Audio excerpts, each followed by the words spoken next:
So effectively, you're not talking about dehydration and a broken leg and things like that. You're talking about simple, black or white, life or death. This is the inside story. This is the part you wouldn't tell me this story in 2010. Were you there when the military came and tried to seize my camera and seize me? I wasn't around, but yeah, good to know. I'm not trying to be too full of myself, but if you're pioneering something, I don't think you need to be saying that you're pioneering it, right? You get on with it. And in ultra running, it's not completely unusual for someone to have an IV drip. Am I right or wrong? You need to stay calm when things are falling apart. You might not take the right decision, but if you stay calm, the right decision will come. We are here with Rajat Chauhan. Chauhan, did I say that right? Chauhan. I like to call him Rajat G. And for those who don't know, now is G? It's Indian. It's excuse me, that sounded stupid. It's Hindi. Hindi. And it's a term of endearment, right? Yeah, respect. Respect. Yeah. And me and Rajat have been calling each other Rajat and Rajat G. I've been calling him Rajat G for, I've known you for almost 14 years. 14 years. 14 years. 15 actually. 2010. 2010. Wow. And that brings me to, let me do this. Let me do a quick rundown so that people know, because you're an unsuspecting character. Just for people who are watching this, you're looking at a very unsuspecting character. He looks very professional, very respectable. He's an Indian man, but this guy is a doctor of athletic medicine, correct? Am I saying that right? Sports medicine. Sports medicine. He is the founder, basically, of the highest, longest foot race in the world, the La Ultra the High in India, in the Himalayas. That's how we met. He is a race organizer. That's part of it. Goya, get off your arse. That's the polite way of getting people to exercise. You've been in magazines. What we've been in the Indonesian Times. I'm gonna mess all this up. The Hindu magazine, Forbes magazine, and you've done tons of stuff. Is anything I'm missing? Quite a bit. Yeah, I know. You've done shows too, haven't you? Yeah, I have. Yes. Yeah. So feel free to fill in if you have any. Yeah. So I have right now I'm visiting faculty to something called National Police Academy, where senior police officers qualify from, graduate from, and the whole idea is how do you do justice to the whole training, because in 45 weeks, they need to be physically fit. Unlike here, what happens there in India is they need to clear an exam, for which it takes them 4 to 5 years, 6 years, 7 years to pass that exam. So academically, they're solid. Physically, they're pathetic. And it's my job in that short time to make them really, really good. Or I have some role in it, at least, to reduce injuries, optimize time really well. So from La Ultra, here is the other extreme. You take slobs and convert them into something decent officers like in that 45 weeks without getting hurt. Work with girls. So there's an NGO called Swatalim, where we use running as a platform to empower them to do more in life. So that's totally very different stuff. So I like doing different things. And right now, visiting faculty as well for something called National Security Guards. So they're like commandos. How do you reduce the injuries in that training for them? So just random stuff, really. Do you think you can make me out of something more than just a slob? Yeah, we can. How did we first meet? Do you want to talk about it? Because actually, so I've known Rajat for, as we said, 15 years. And do you want to tell how we first met, and I'll add in some of the pieces? Yeah, my version. Yeah. So it was good to see our friend Bill Andrews, Dr. William Andrews, and he made an interesting comment. This was before the race had happened, that, listen, you need to document what you're doing because this is going to become really big. So this was in 2010. 2010. Just a little context. So in 2010, Rajat had moved from England back to India, to his home country, to contribute and take all he had learned in medical school back to his home country.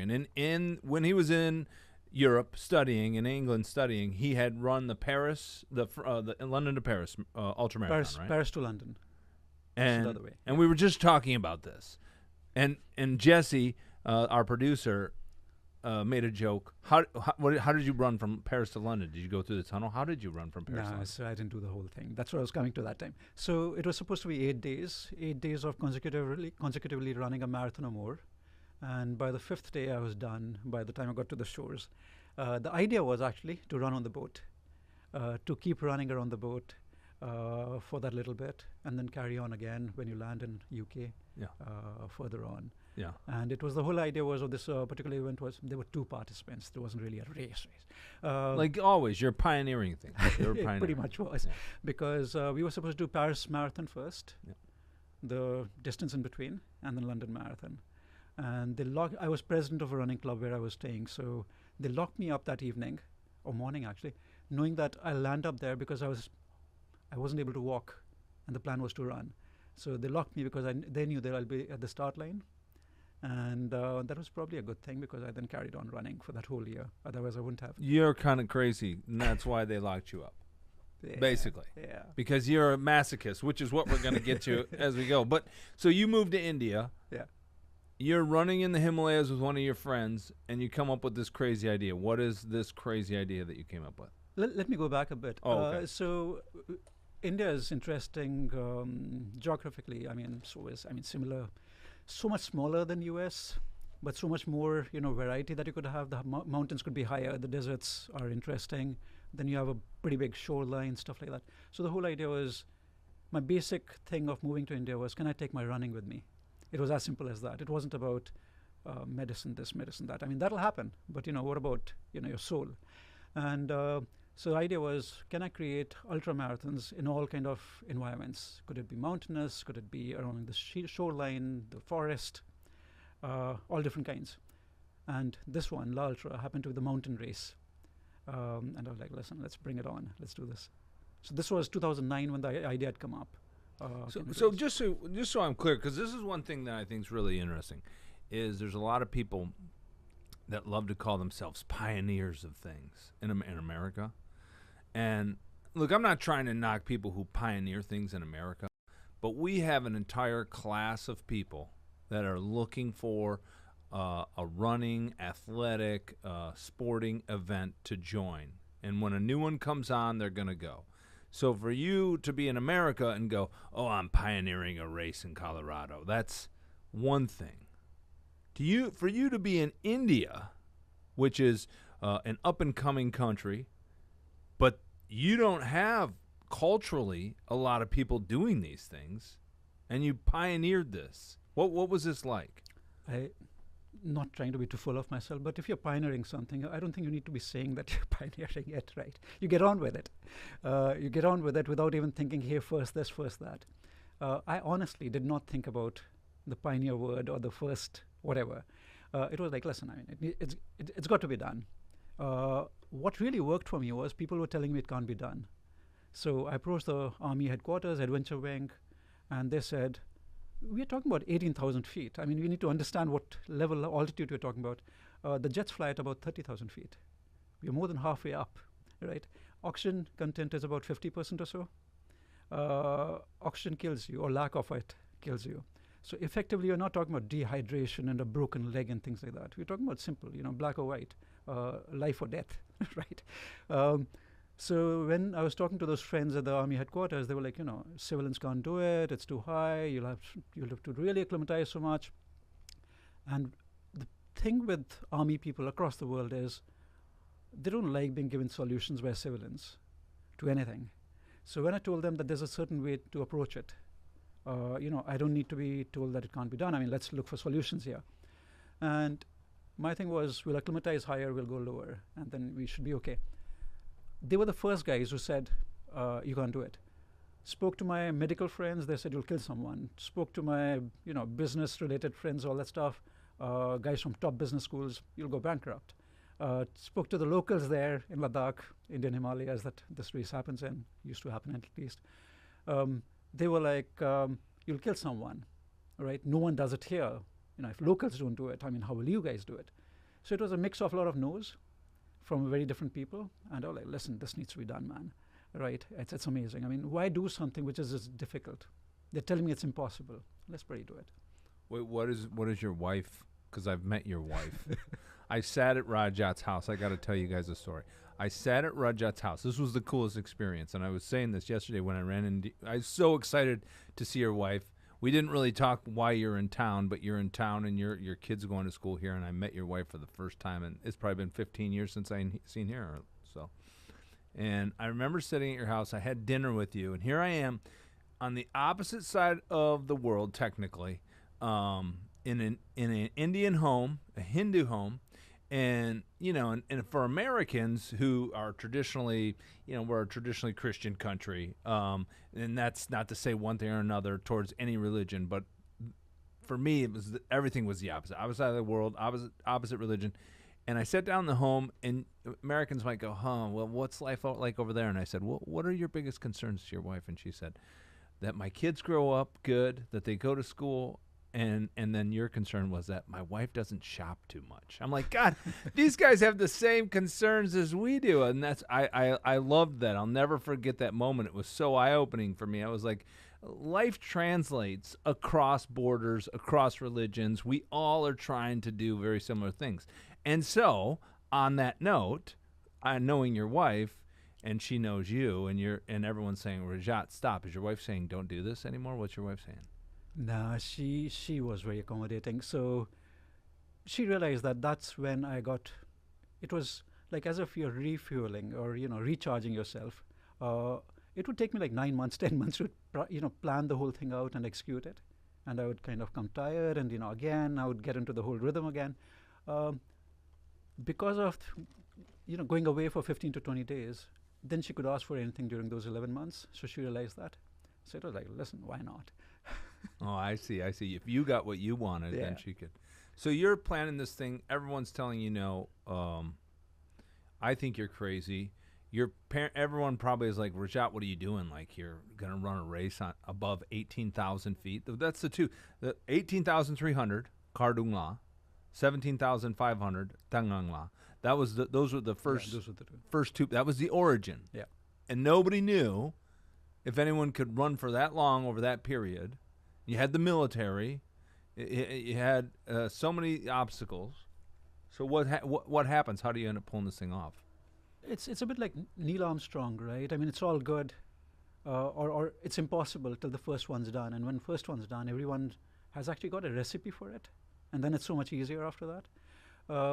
So I think we really didn't know. We really didn't know if we would get those three people alive. And sometimes not knowing enough is probably the best thing.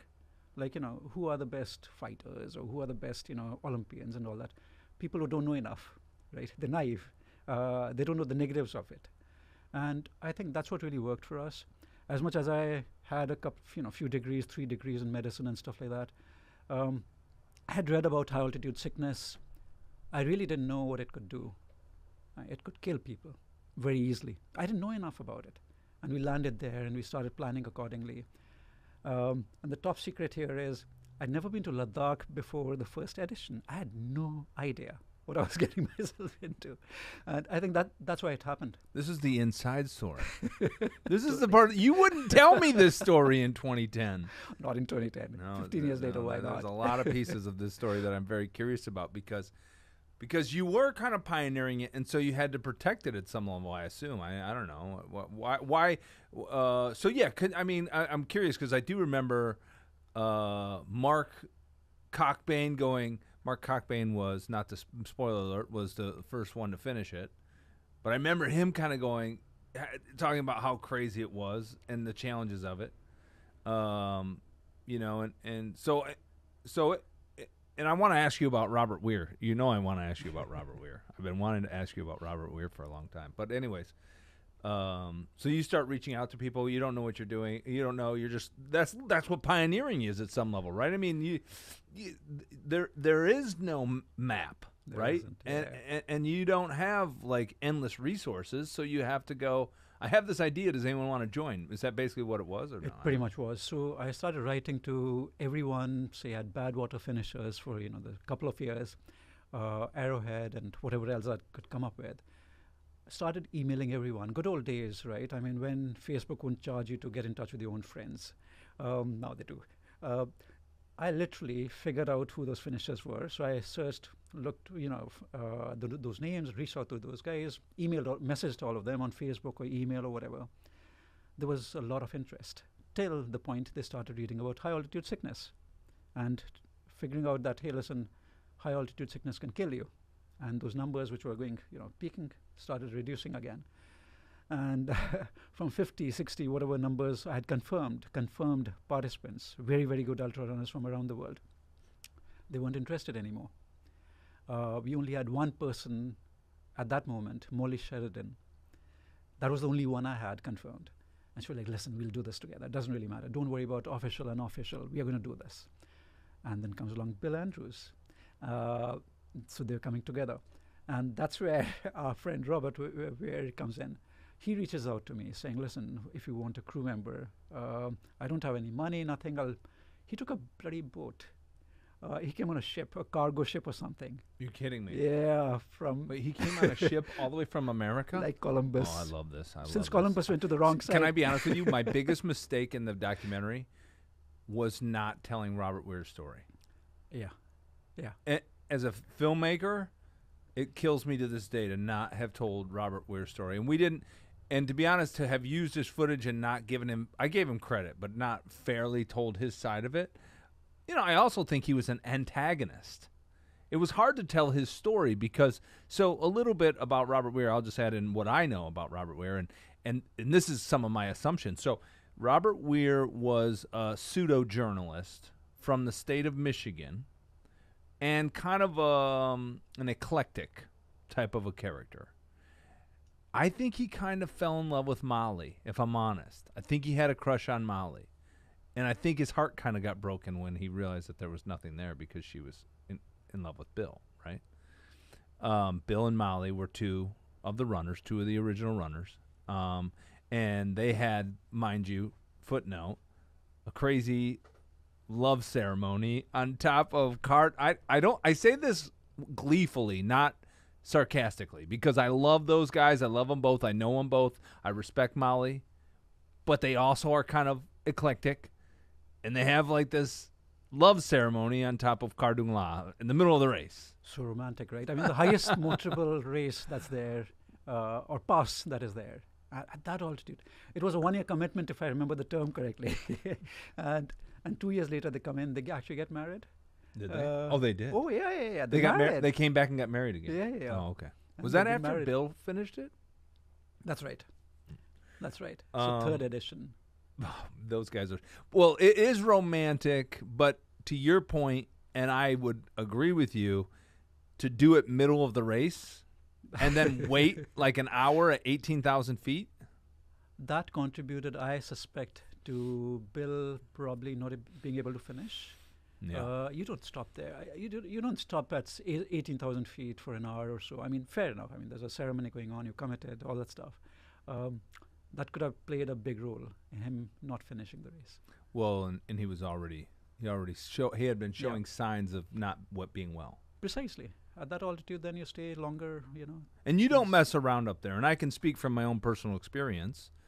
I went up there. One of my crew members on day one got sick and had to be at 11,000 feet. So you fly in from New Delhi, which is almost sea level, right? What's New Delhi, like a couple hundred feet? Yeah. That's it. So you fly in from like a couple hundred feet to 11,000, like 300 feet or something like that in the city of Leh. 3,000 meters. Which is really messes with your mind because there's a city and all these cars are driving around and people are living their lives. Yeah. And the coolest part is it's full of Tibetan monks and Tibetan kind of monasteries. Is that the right Monasteries. term? Monasteries. Tibetans also, but Indians as well. So Oh man, that part of India I love. Is phenomenal.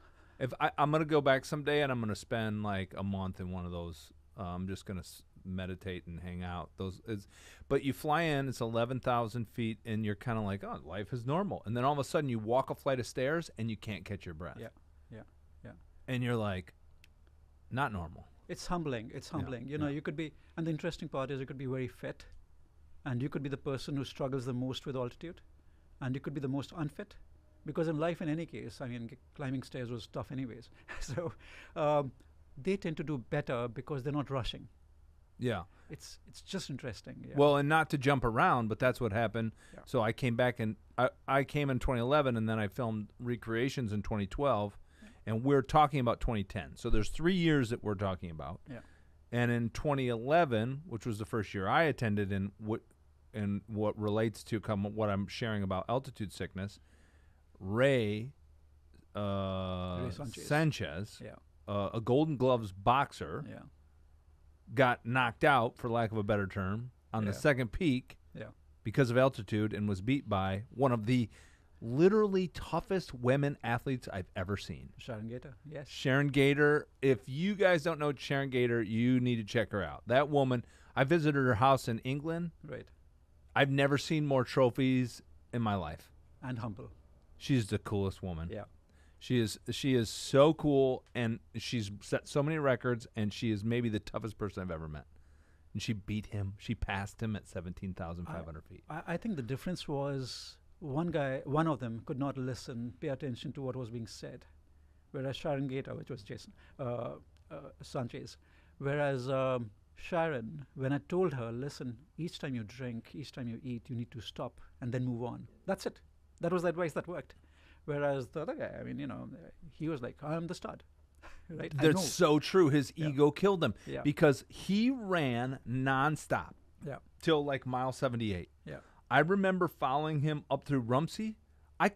He was running on flat before the climb up to Tangling La. I couldn't keep up with him. Yes. And I was filming him out the side of the van. Were you there when the military came and tried to seize my camera and seize me? No, I wasn't around, but yeah, good to know. Yeah. So the Indian military saw me filming. They knew I was American. They tried to seize me. The team grabbed the military guy, distracted him, and threw me in a car and drove away with me so that they wouldn't get me. But anyways, that's a footnote. But anyway, so there's 2 points that I got to sum up here, which is Ray nonstop 78 miles, couldn't keep up with him, gets knocked out at 17,500 feet. And to your point, it was ego. It was all ego. Clearly ego. Yeah. He didn't, and this is what the race is about. It's a mental race as much as it's a physical race, right? Yeah. And then to my point originally, 11,500 feet. One of my crew gets sick, has to be flown out. I don't sleep that night. I'm having tremors, can't sleep. I'm waking up from nightmares because I'm suffocating. I'm having problems the next day, and the next night I ended up having to get on Diamox, which is a type of high altitude medicine, and get on a nebulizer so that I could get my lungs back under me. And then I returned. I told you yesterday, I returned with pneumonia. Yeah. That's And I had an enlarged valve in my heart. Now, this was, I don't know if it was related, but this all happened right after when I was living in Italy at the time. I came back and they did all this stuff. And I think I may have had high altitude pulmonary edema I may have been struggling with. So let's just go back for the audience. Yeah, here. go ahead. So Take me back. Mount Whitney, that's the tallest peak, right? In the continental U.S., Mount Whitney at 14,700, I think? That's it. Yeah. That's lesser than an average altitude for the race. Now, that's very important to understand because how people struggle with altitude there. I mean, that's why I'm bringing it up. And pulmonary edema kills you. I mean, if people are silly with it, which borderline silliness here, right? You got lucky.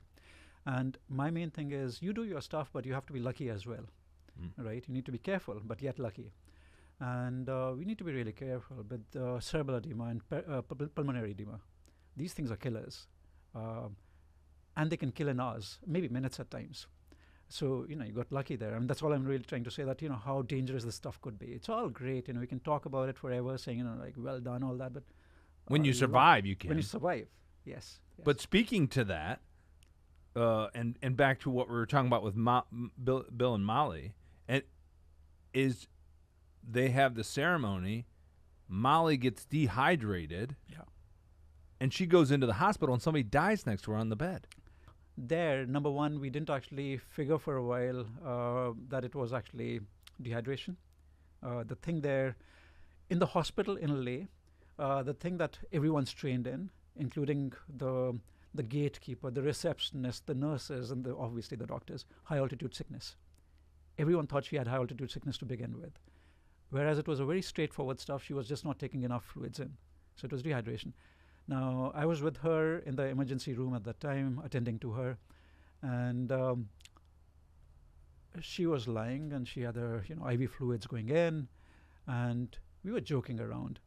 A guy walks in with his attendant, and a little chubby chap lies down, and they were yet communicating, and less than 5 minutes, I saw what happened. I saw that life in his eyes slowly disappearing. Being a doctor, you can kind of, you can kind of do that. You can pick on that stuff. And my immediate responsibility was I had this race on. My participant was there in the emergency room. And I was like, listen, I need to keep her sane rather than anything else. An American in Indian conditions, someone right next to you in in an emergency room.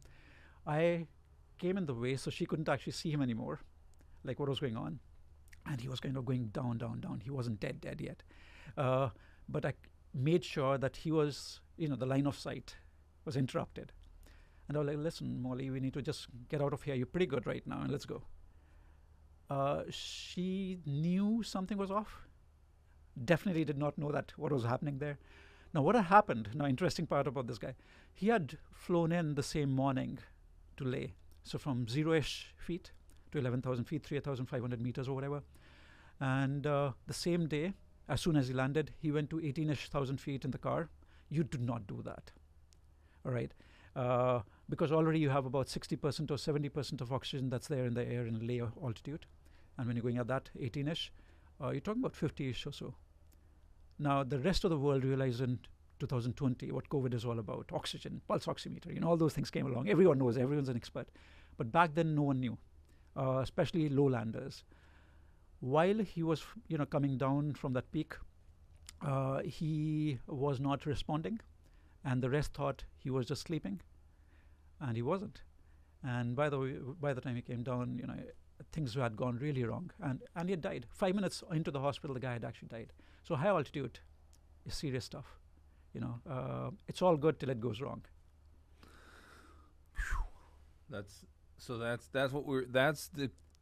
So you are pioneering. Back to the pioneering. Yeah. You don't know what you're getting into. You're pioneering. You recruit these people, and then so then we're leading up to the start of the race and how we connected. But so everyone's telling you no. You get who ends up showing up, and how does that happen? So Molly, because she was the only one who was still interested and telling me, hey, listen, we are going to pull it off no matter what. And because of her, Bill comes along, which is actually excellent because she said, listen, I'm getting one participant for sure. And Mark from UK, he was a little confused about, is it a trail run or not? He wasn't keen on trail running that time. But when he does find out it's road running, I mean, how much of a road running can be in Leh? I mean, you've seen it, right? They call it road, but there's hardly any road. So he got along, and there were 3 people then effectively who were there. What's not mentioned enough in the movies and documentaries and all that is the behind the scenes. Like, what does it take to make this happen? We had 17 crew members for the 3 runners to be taken care of, and that's the kind of ratio that's always happened. So even when we've had close to 100, there would be like 300 people behind the scenes to take care of them. It's mammoth. I mean, putting the whole thing together, it's crazy. It's insane. It doesn't really make sense, unless you have like a Trump sponsoring you. It's insane money that goes into it. You brought up politics right in the middle of the show. No. I'm gonna come back to politics. We're gonna address that, but. Continue. It is insane. That was the other part. Is you were basically volunteer based. You were getting all your crew volunteered. Everyone was kind of learning. So there was another vulnerability, like with what happened with Molly, where it was like the crew was still learning how to crew at this altitude, right? Yeah. No one knew. So the immediate crew members were my cousins. I reached out to them before anyone else, saying, "Listen, I have this crazy idea. I want to do it together, and I need your help. I can't do it on my own. I can't pull it off." And wait, I got to interrupt you. Yeah. This is what pioneering looks like. Yeah, this is this is what going into the unknown without, and pioneering looks like. You get your family involved. You get people to help you. You call every Tom, Dick, and Harry. You reach out and you recruit as many people as you can, and you don't know what you're getting into, and there is a risk. But this is, anyways, I just had to say that. So your family's involved. I know that, and some of your family came back who I love. Oh man, I know VJ isn't your family. I know that who took some of the photos. He was the Jitin runner. Jitin, and then Sushil was there. oh yeah. Bunty was there. Pramod. So Oh those my guys, gosh, yeah. I was so lucky because you let me come and stay with you and get to know your family in 2012. But anyways, that's off the topic. So everyone's there, and then I remember getting this message. So just to jump in, I'm living in Italy at the time. I had filmed an ultra marathon called the Hurt 100 in Hawaii. A friend of mine, Mark Gilligan, who started Ultra Sign Up, which is now one of the biggest ultra websites for signing up for races in America. I don't know if it's international yet, but it's in America. And Mark was the founder of it. I followed him to film the Hurt 100. Then I met my wife. I'm crazy enough to I chased her to Italy, which is another whole romantic story, but that's not what we're here for. And I get this message from a friend because he used to work at Nat Geo and Animal Planet, and he was a producer, and he goes, Barry, I know you just finished this Hurt documentary. You might want to do this. And I found it, and I go, hey, what are you doing? I'm interested. And we just started chatting back and forth and doing Skypes online, and unfortunately I couldn't make 2010, which probably I would have died if I totally. But I came back in 2011. But then, so by the time I got there, all this had happened. Yeah. And I'm uncovering it, right? So I went to film 2011, which you know, and we were talking about it a minute ago. Sharron Gaynor was the winner, and she beat Ray. And then there was a list of other contestants, including Molly, who had returned to finish what she hadn't started. And not to kill the 2010 story because there's more to it, but Bill ends up getting Molly is sick, gets dehydrated, returns to the course. Bill gets deathly sick. He did. Is on his deathbed. Yeah. Literally. I mean, you have to admit, you said about getting lucky. You're lucky. Oh, 100 times. I mean, not that it would have been you liable, but you're lucky you didn't lose No, anybody. if you have conscience, you are liable to yourself, right? I mean, it doesn't really matter legally what. I asked those guys to come over. Yeah. It's on me. Yeah. So I got really, really lucky. And, we've had 11 editions. I mean, my success of this race is getting people alive back home to their loved ones. It isn't about the finish line. How does it matter? Yeah. No. So Bill, deathly ill. Molly drops out of the race to join Bill. And the two of them fly out. That's it. And you're left with Mark. Yeah. And Mark also has some peril, when he was up on Tenglinglaa. But he ends up finishing. That was on the edge. So basically, hypothermia happened, high altitude sickness was on. I had one participant, and I wasn't even thinking as much as I would say, would the race happen later or not. No, I mean, it was just about, is he okay? Because the first thing that you look for with high altitude sickness is the person walking straight. And if the person is not walking straight, is walking a little drunk, walking left, right, like that, on the edge of the cliff. Listen, I mean, something's off. And that was literally on, right? I mean, when we did those retakes and stuff, he literally was on the edge and just walking right next to it. I mean, if you were to miss a step, 5,000 feet this way down, right? So that was the thing. Someplace, again, not trying to spoil it, but I mean, how do you not talk about it? And then it's been done. Yeah. If you haven't seen the documentary, you can. But this Yeah. this is the deeper inside stuff, right? So what had happened was our crew members were very passionate runners and all that stuff from across India. I mean, someone like a Robert Wier coming all the way from US in a boat, biggish boat. People had come from all over to crew to help me put this together. And that's been the standard thing for this race to happen. Crazy people coming to help me put this together. Anyways, they were there. They were trying to cater to whoever the participant was, whatever the needs were. And Mark said, I need, warm soup or something. And they were like, yes, sir, we'll be done. And we'll do it in 2 minutes. We'll stop the car and we'll start doing it. Okay, fair enough. Now, it's instant noodles happens in New York or Delhi in 2 minutes. Not at high altitude where oxygen is not enough. So they did not know this, right? And the guy comes in 2 minutes, sits down, and the water is not yet boiling. Nothing's happened yet. and he has to sit there for 10 minutes more or maybe longer. Now the thing is, with low temperatures, when you're moving, it's all good if you're moving in low temperature, whatever speed it be, because your muscles are keeping you warm because of that movement that's actually on, the blood flow, all that. But when you sit down, it's cold from outside, but you're sweating from inside as well when you stop suddenly. And that's what literally what he did. And the temperatures were about -7, -8, some degrees like that. So it was below freezing. And that warm noodles hadn't happened yet, or the hot noodles. So we had hypothermia suddenly, and we were putting him, extra layers and layers and layers of anything we could find. And the guy wasn't warming up enough, and he had been doing great so far. Just that instant noodles started messing up with him. And then finally it was there, the noodles and the soup or whatever. And he started moving, wasn't moving right because that signs of high altitude were already there. And again, come on, I mean, everyone's got high altitude of some level at that altitude. Some level for sure. So we had a combination of the two, and obviously he had been extremely tired. We're talking about 120 miles or so far, about 30 some hours on feet, no sleep. All that combination it's a recipe for disaster, effectively. But I, again, not knowing enough was good because I kind of pushed him.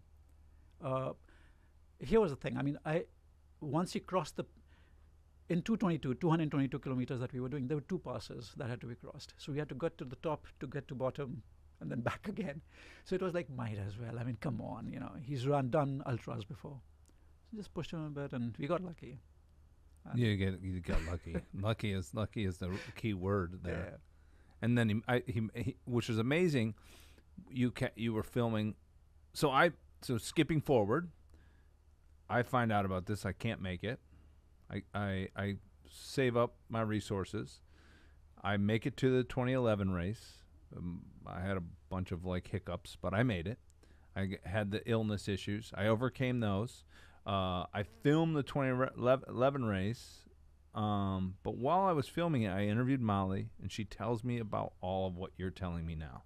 And I was like, this is the story. This is the story I want to tell. And I start digging through your footage, and I find the avalanche that we didn't mention. Yes. Mark's coming up Kardung Yes. Law. And it's not... you see it on paper. I mean, you see it on paper, you see it visually, and it's not horribly overwhelming. But if you think about you're a tired walker runner coming up a hill, and you get hit by snow, and if it pushes you off, you just keep going. It was, so imagine if this is the road and it's coming from here and the cliff is this way. It was high enough for any big SUV to be covered in that snow.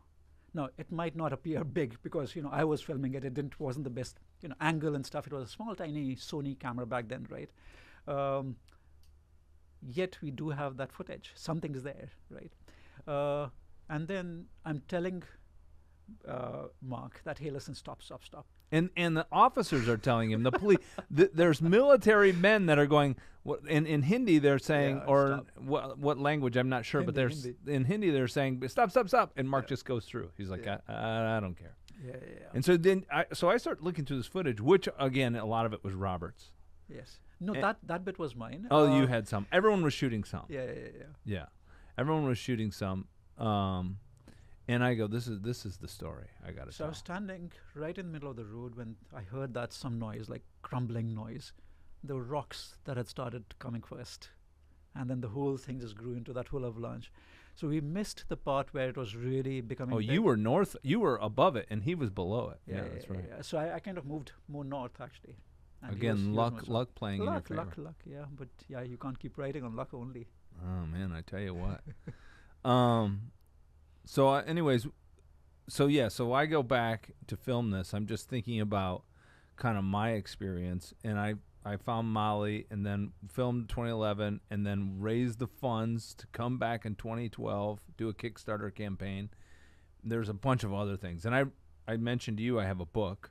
This is like the finale of my book. Buy a copy of my book. It's not out yet. It'll be out soon. But in my book, I talk about all the amazing things that happened for this to come together. But I just remember, going back in 2011, doing all the recreations, and then telling this story it turned out to be a great. I think it turned out to be great. So I think we have over 200,000 people who have watched. I know on YouTube it's like 120, 140. I don't know the exact number. Right. And then on Amazon Prime, there's another probably 50,000. And I know you've screened it in India, so it probably has. So I think we have 250,000 people that have probably seen this project. Probably more. So once a friend was flying from, I think, Australia or New Zealand to India, Yeah. and she sent me a screenshot of her watching the film on the plane, actually. I didn't know that. Did you know that? Really? No. Yeah. It was on a plane. Yeah. I love to hear it. I mean, the more the merrier, right? Yep. It's great. It's great. So what I was saying earlier is I left out Robert Wier. So, and I think I told you, maybe I told you, I went up to see Robert Wier, the journalist in Michigan. So, and we haven't talked about Ben Arnaldi, who was the other journalist there, who had left the Afghan war to. Yeah. He's like, I need a different. He was working with the Christian Science Monitor. Yeah. He's like, I need something lighter than the Afghan war, which Americans aren't listening to anyways, which is a shame. But we are who we are. And he comes in and he captures that, and he's the one who captured Bill. The last interview with Bill before he was in the hospital. I interview him in Boston, but I go and meet Robert, and I get his story. And he didn't really want to tell his story. But Robert, can I just ask you, what happened with Robert? He had a breakdown, right? He broke down in the race. He collapsed, not physically, but mentally. I think so. So you're right. I mean, he didn't figure out, like, the relationship that Bill and Molly had. To him, it seemed as if it was a new thing. It wasn't. I mean, they were, getting along really well even before that. He was just shocked and surprised and, brokenhearted or whatever. I think so. Yeah. But I also think it speaks to the challenge of the race because he couldn't handle the pressure. So exactly. So here I was, very naive, not knowing what I'm doing, but I was clear about one thing. I call myself a quack, and the veterinarian for the species Homo sapiens and all that, as a bit of a joke and all that. End of the day, I'm a doctor. Safety comes first for me. So why I say that is, when I had these three participants, for me safety was important. It was as simple as that. But then that meant, okay, fair enough, you're doing a favor to me by being a crew member. Now, thank yous can happen later. But the point really is, now it's bloody on, pull your shit together. Sorry for the language. No, you had to. But yeah, but now. Well, when Molly's in the hospital, he can't handle it. He's yelling at you, get her off the course, get her off the course. And you're saying, Molly, do you want to get on? And in ultra running, it's not completely unusual for someone to have an IV drip. Am I right or wrong? Totally fine. Come on. Totally fine. No, I listen, mean, it's the nature. I mean, I think it's the nature of the business in a sense, right? It's what goes along with it. This happens in ultra races all over the world. See, listen, I mean, you want to make a race like mine safe, the best way to do is stand at the start line, pull your arms across, and say no one starts. That's the safest bet, right? But then after that, you need to be sensible about it. You need to have that little hat on saying safety all the time on. But at the same time, you're calling it the world's toughest race. Come on then, right? I mean, you can't drop of a hat, oh, you know what, she sneezed and, let's not do this. What are you talking about, man? Right? You probably signed up for the wrong thing then. And that's been consistent. Layers peel off at that altitude when pressure comes on. And that's the beautiful thing about it. I mean, I don't know if I ever said this to you, but if you want to get married to someone, if you want to be a partner with someone in some business, come to the race like this, at that altitude like that. Layers are peeling off, and you're trying to really understand each other much better now, right? The real you and the real he, her, whatever. And that's the beauty about this place, that they will not be the same as you thought they were, for better or for worse. And, it was very clear. I mean, it tests people. It tests people like no one's business. Like, not even what you knew, right? That you had inside you. And I cracked a couple times. Yes, you did. Don't tell people. You're not supposed to endorse that. No, but the thing really is, I didn't realize about myself how I used to be very short fuse, and there I realized I could really be doing so much better being calmer. And really, I mean, that really made it happen. That is the only thing that really made it work. You need to stay calm when things are falling apart. You might not take the right decision, but if you stay calm, I mean, the right decision will come. It'll happen. Don't lose it. I mean, that's the best thing I've learned there. Mm. Yeah, Robert lost it, but Totally. but credit to him, he did get some good footage. He asked you some tough questions. I remember he asked you one of the establishing questions that I really liked. So here's to him and everyone that ran that first race. So then you went on to do this race for several years after this. How many years did you do? 10 years. We did so what happened was 222, the first edition, 2010. So when I said 222, it's kilometers. And we had first... Which is for 127 miles or something? 133. 133? Yeah. 127 is Badwaters. Yeah. So originally what we were trying to do is actually we were trying to make some version of a Badwater there, and some friend came along and said, why should it be? And the peak in Badwater is like 10,000 feet, right? Yeah. Pathetic. Yeah. Come on, guys. So we realized Badwaters was like a qualifier for a race, really. I mean, with all due respect to Badwater, it's a tough race, all that. Yeah, I'm joking. I'm not even an ultra runner. I have no stake in this. You have stake in it, but No, so difference between Badwater is a tough race. I mean, I've never been there, but my participants have. All years I've had someone or the other who's been there. And the thing there is, it's about the temperature variation is the only thing, the hot and the cold. That's not enough. What this one brings is life and death. That only brings hospital or no hospital. And that's the big difference here. High altitude changes the game altogether. So then you have the snowstorms and whatever else is going on. You can have a sunburn in the same day as you would have a, gangrene or something because of the cold. Same day it can happen. That's what we are exposing people to, or, what Indian Himalayas do, Ladakh does. So it's very, very different. And I forgot the question. Oh, it's okay. I don't remember the question either. I think the question had something to do with the legacy of and the legacy of the high. You were asking about the years. So we had 222 kilometers, so 133 miles or whatever. And first year, one participant finished. Next year, more finished, and third year, a little bit more finished. And I was having a chat with a participant from, was it the second or the third year? Mark Woolley. I remember Mark. Yes. He was a heck of an athlete. Awesome guy, yeah. I remember him because he had a tattoo on the back of his Spartathlon. Yeah. Yes. And I was having a conversation with him while he was actually climbing some mountain in Europe, wherever he was. And I was like, what do you think about my race? And he was like, yeah, it's a tough one, but it's not the toughest. I was like, come on, don't say that. And you were offended. How dare you? Totally. Mark, call me and say that. I dare you. So we came up with, what about 333? You're like, yeah, now this sounds interesting. So we increased it to 333 on the 4th or the 5th edition, whatever it was. And then people started finishing that. And during the 10th edition, we needed to celebrate. And celebration for a race like this is not by getting people to finish, but by saying, like, listen, you stopped here and you didn't finish. So we were kind of betting internally, saying where will participants for 555 kilometers, so we're talking about 330 miles or something, people getting there and not finishing, right? And we had participants signed up, number one. So, basic qualification is you have to be a nutcase to even think about it. And you have to be even more so when you land up there. So that's what we've had, 222. We've gone up to 333 and 555 in the 10th edition, which was in 19. And the one big learning, this is all good, increasing the numbers. One very interesting learning was when we began all of this, running wasn't a thing in India. It was just about growing, if at all. But 222 was too high, that bar. They couldn't even enter.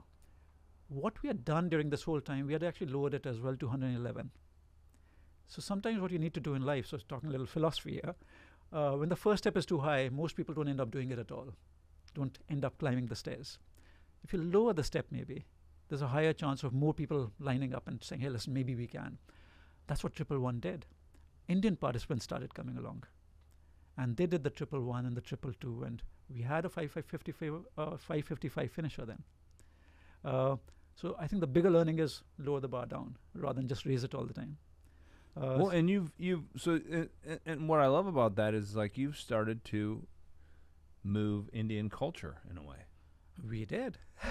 right? You started to move them in a more athletic way. They're taking on things that they hadn't culturally. Yeah. Which is awesome. Yeah, and I think what COVID really taught us, we had done 10 editions by then, COVID comes along.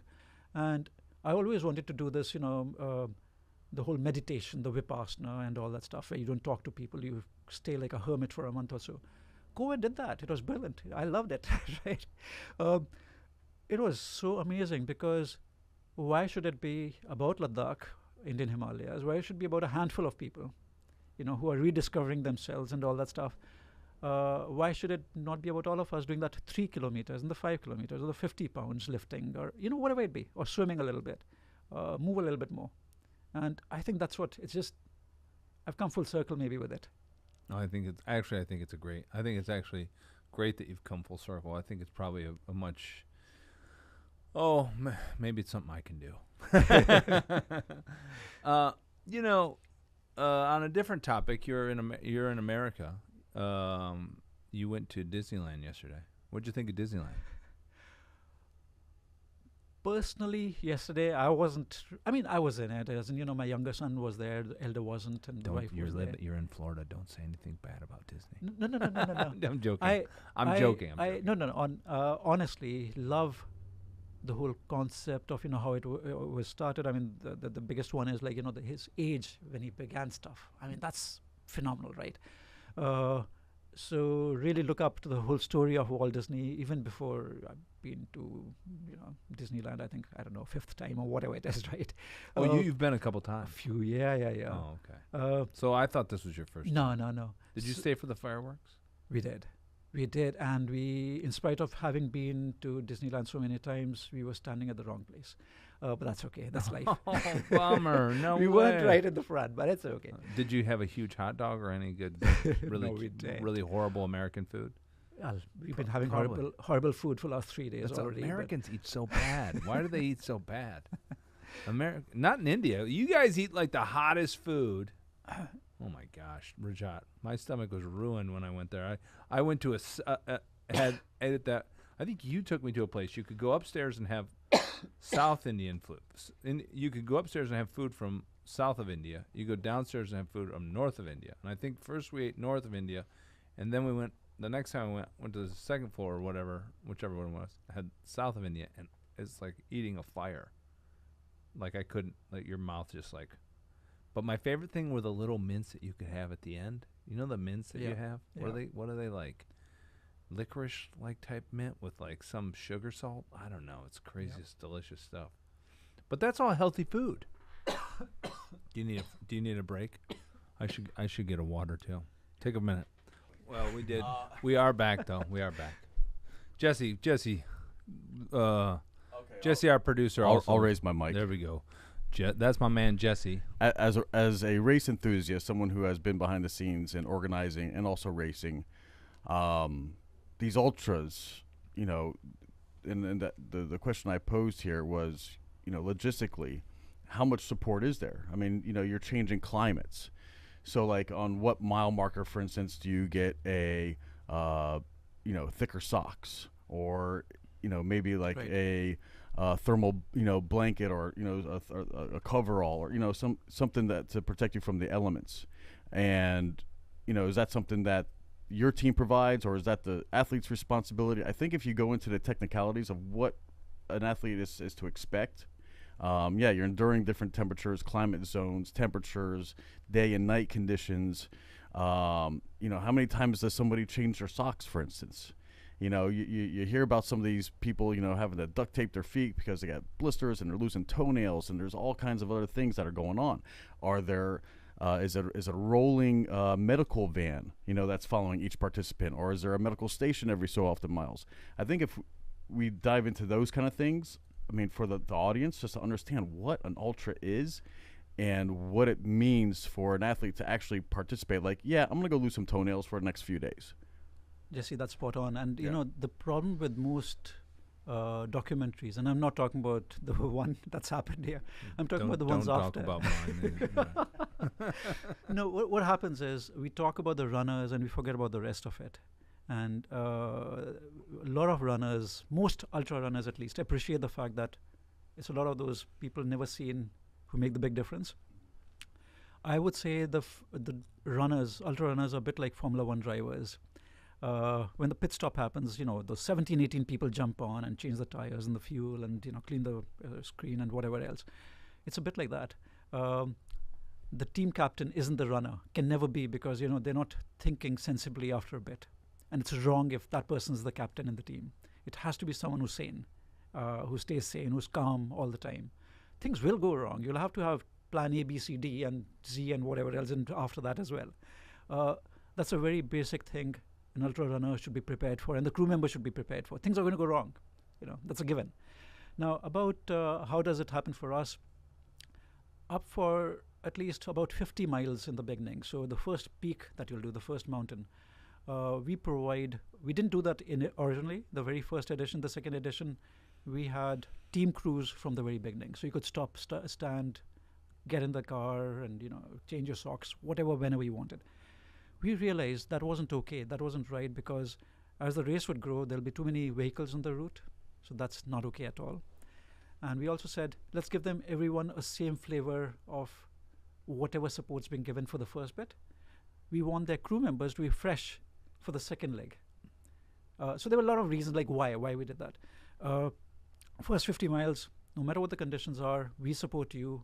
We'll have about 8 to 12 vehicles on the route, with about 30 to 40 crew members were there, but they're core crew members that from the organizer side. We'll have something called cutoffs.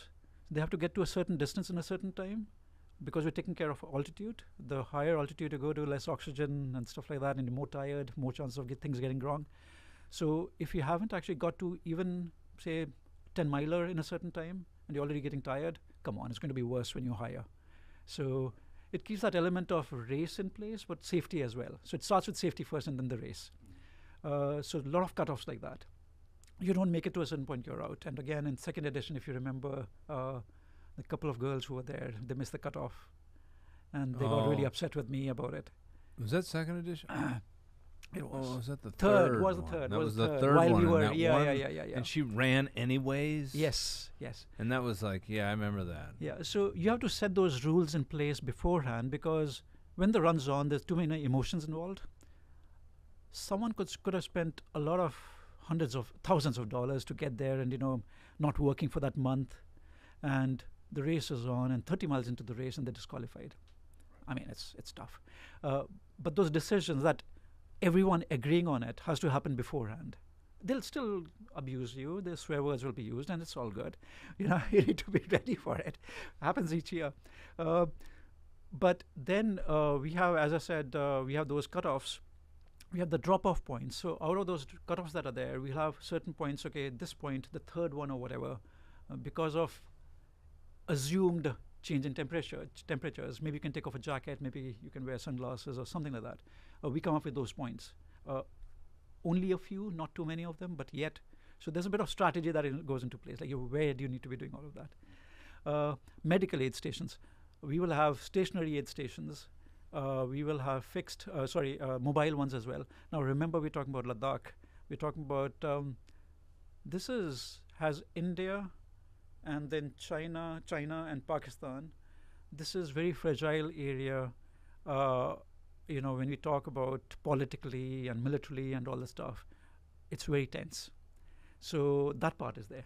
Then environmentally, and like what altitude we're talking about geographically, no matter what man does, it could be an American, Chinese, Indian, whichever man, the point is we're always losing to nature. It's too high in altitude, Roads can't just stay there. They can kind of disappear every year, and it has to be remade every year. Literally, they collapse. They collapse. Literally. Sections of road collapse. Disappear. They disappear. Oh, and people, and dude, there's vans and cars, and unfortunate. It's very unfortunate, actually. Annually they'll lose like one bus load of people. More. You'll see just them go off the edge of the road, and you it'll can see roll, them. and then obviously it'll go down 100, 200, 300 feet, Or more. 1,000 feet. 1,000 feet, yeah. Because once it starts rolling in those boulder fields and it's a straight drop, dude. I'm such a knucklehead. I rode backwards Yeah, on a motorcycle. That was the dumbest thing I could have ever done. Yeah. I was such a risk taker, and I wanted to capture this race so bad. I hired and I knew I wouldn't be able to get in front of the runners because there's all these cars, and it's literally just a one lane. It's a one-lane road with passing sections. So sometimes you'll come to so this is what also talk about sketchy. Sometimes you'll come to a spot in the road where two trucks meet, and somebody's just got to back up for like a half a mile. And with a drop. On with a cliff until they come to a spot where the other truck can go around. And so I hire a motorcycle guy. I think to myself, I'll catch up with the runners because they're going to be spread out with a motorcycle, which worked out. For a bit. But I was riding back. I was filming like they do in like the Tour de France on the back. So, but I've got an amateur, Yoshi. Was it Yoshi? Tashi, I think. Tashi. Oh, Tashi was the coolest. Shout out to Tashi. If he happens to hear this, Tashi is and by the way, the people in Leh in India, incredible, awesome, coolest people I've ever met. If I could live there, it's insane. But Tashi rents this motorcycle, and we practiced the night before. And there's a routine because if he turns right, I'm leaning left, and if he turns left, and I'm back to back, so I have to feel his energy because I don't even know when he's turning. So I have to feel his body, and I have to turn with his body.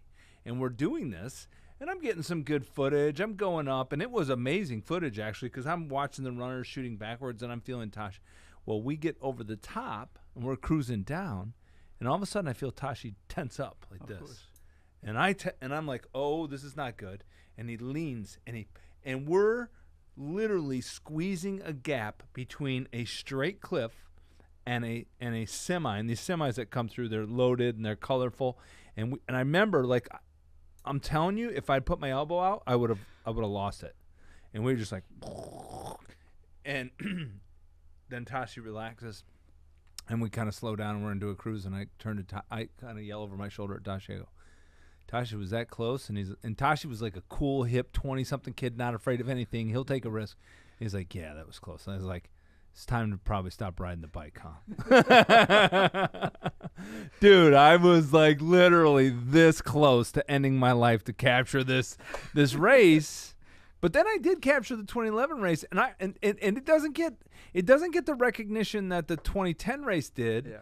You know, look, I'm not a world famous filmmaker, but 200, 300,000 views is a decent amount. The 2011 only got like 30,000 views on YouTube. I don't know where it got otherwise. It's on Prime and other places. But I think that race was the greatest achievement, and maybe I didn't tell it right, maybe I didn't show it properly, of a female runner in ultra running that I've ever seen. And I already said this about Sharron Gaynor. Anyways, but feel free to ask more questions. But it was an amazing. Yeah. That was an amazing race. And there was a lot of tension on that race too. Just to add to that, I mean, and I'll come back to the question, carry on with that one.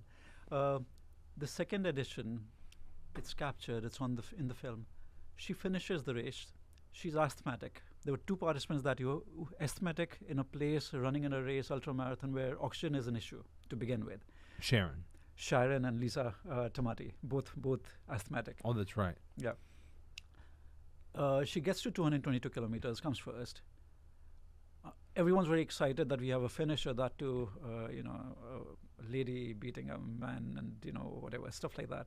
And that to a professional boxer in his previous life. Starts spitting out blood. All right.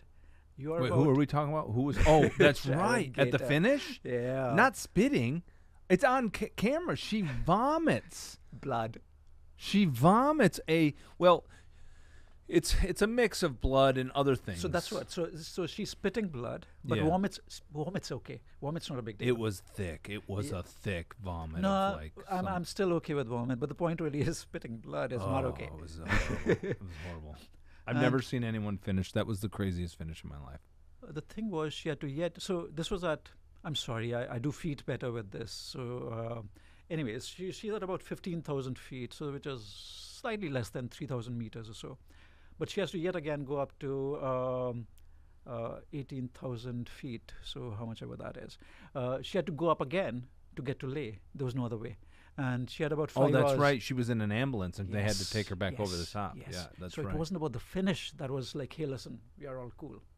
She had to bloody get back to Leh. And the finish is in the, what, Nuru Valley? That year was Debering, so No. Nubra Valley was the start. What's the end? Where we? Debering. No, it wasn't. Yeah. No, I think you're confusing him. Right.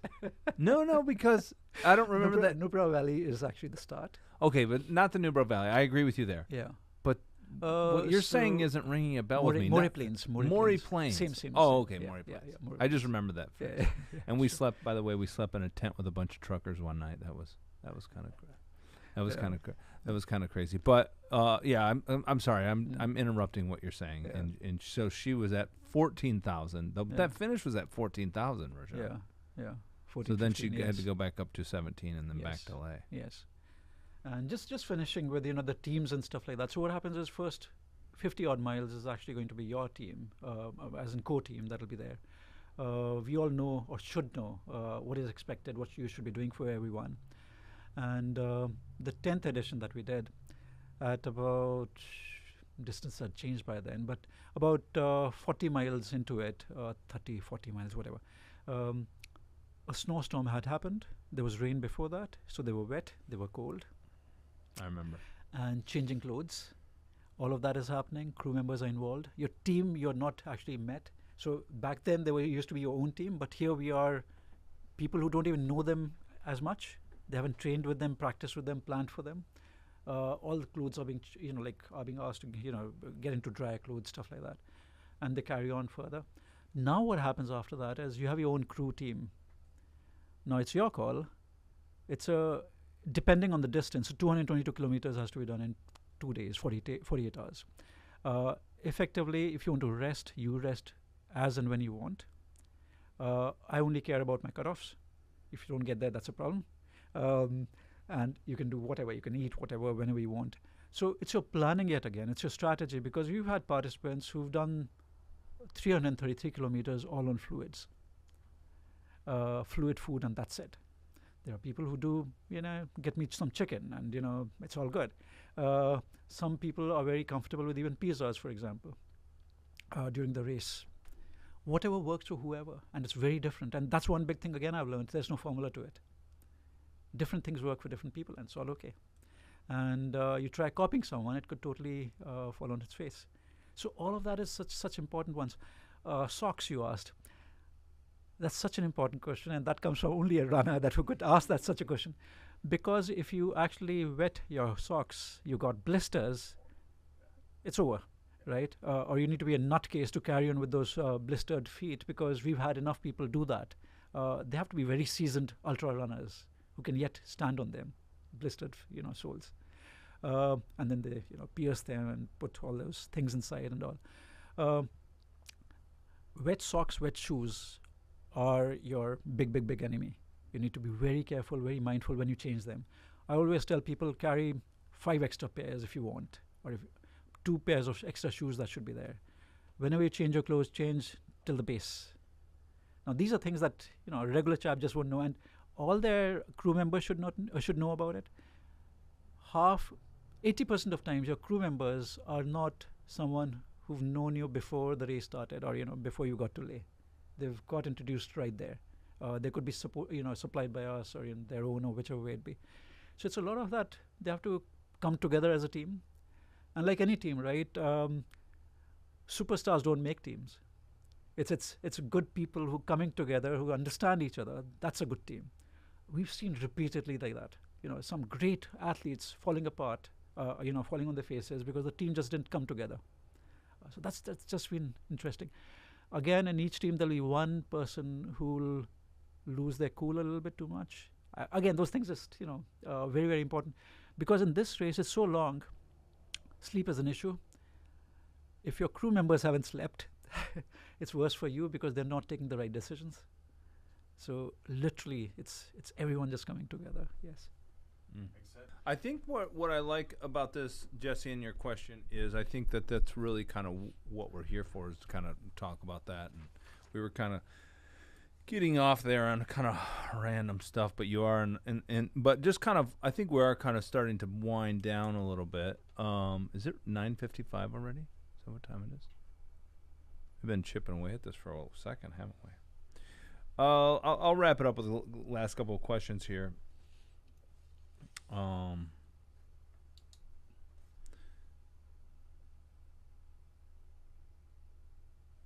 The last kind of question, Rajat. If you had, well, these are my finale questions, Rajat. Rajat's in America. We talked a little bit about Disney. He's here. He's traveling to see family. Before I ask these questions, any thoughts on do you think things are kind of crazy in America versus India? Is it similar? What are your comparisons politically, geopolitically, lifestyle? What are your thoughts? Politically, I think it's a mess everywhere, right? That's what it is. It is kind of a mess, isn't it? Yeah. Whichever way you lean, but yeah, it's just a mess, yeah. Is it as crazy over in India? It is. It's not good. Is it as polarized? It is. Yeah, if you're not on my side, I'm not listening to you. And that's a big problem right now. Conversations aren't happening. Either you're this or that. Do you think it's technology? It is, isn't it? Because, if you start watching something, that's all you want to watch. Effectively, Well, and it feeds you. It just feeds exactly you that. Exactly that. So it's not giving you the other perspective. And it's never black and white. It's always shades of gray. So right? You're seeing the same polarization. Yes. Do you have a Donald Trump in your country running for office? He's in power. Is he? Yeah. Well, I will not comment on my political views. I didn't mean that as a slant, but he's a unique character. I'm only saying that. Rajat, last thought. If you could change one thing, talking about the world and the state of the world, and it doesn't have to be politics, it can be anything. If you could change one thing in the world, what would it be? So I think where we are in the society today, Western, Indian, Eastern, whatever you want to call it, I think failure is treated like a failure. I think it should be the biggest teacher, actually. We should be taught that falling on your face is totally fine. You need to learn how to get up and get on with it. And I think that's a very big issue because success is treated as if that's the only thing. You learn a lot more from failure than success. You never learn anything from success, by the way. You could have got lucky all the way. And our tagline at La Ultra used to be, "Failing is not a crime, lack of effort is." So that's why I bring this up. So yeah, I think failure, or why not? I mean, that should be the number one thing, that we need to celebrate failure. What's the biggest failure in your ultra running experience that you've overcome? I think each year is a new one that, when Besides letting me come out there and film you. each year there's going to be a character. I mean, you don't understand. I kind of have a little glimpse. I remember Lisa Tamati. I remember Sam Gash. I remember Jason. Anyways, different characters in every race. So as I said, I mean, it's taught me to stay calm in worst of situations, and it works out. It always works out. It could not be according to plan. It's okay, because you're yet able to kind of process how to kind of take the next step. Then what else could happen? So I think that's a very big learning. I mean, it's okay. I mean, failures. Rather than failures, I was asked once. It was a talk I was giving at one of those big government organizations. They were asking me, "What?" Get off your arse. Yeah. Okay. Oh, that's not Goma. Sorry. I don't mean to interrupt you. They were asking me, what help do I need to make it bigger? And I think that's the best advice I had given to myself. And, the thing that I said to them, I told them, just don't get in my way. Let me just do what I'm doing. I don't need any help from you. I'm doing okay, for better or for worse. So that's been great, that, sometimes we should not be trying to please everyone. I mean, just need to get on with it. Rather than trying to please everyone, we end up pleasing no one then. And let people live. And people live. Yeah. I mean, we are, about La Ultra, I mean, we've had 100% success rate. I've got everyone back home, and, that's success for me. That's literally letting people live. Yeah. What's one of your favorite sayings in Hindi and why? Yeah. So what's cool about, if you remember, at La Ultra, at mile markers, you'll have those yellow stones and some sayings there. And there were a few of them. So Hindi one is, जिनको जल्दी थी वो चले गए. So whoever was in a rush have left. And what they mean by this, whoever was in rush has died. So don't be in a rush. Calm down. Take it easy. An English one, which will probably make more sense, is don't be a Gama. I'll have to kind of make sense of it for you. Don't be a Gama in the land of Lama. Now, Lama being the saints and the Buddhist priest and stuff. Gama was a wrestler. So don't be a Gama. Don't be a wrestler. Don't be a fighter in the land of all these Buddhist monks. And that's such a cool one again. Just stay calm. You're the first person to explain that to me. I remember seeing the "Don't be a Gama in the land of Lama."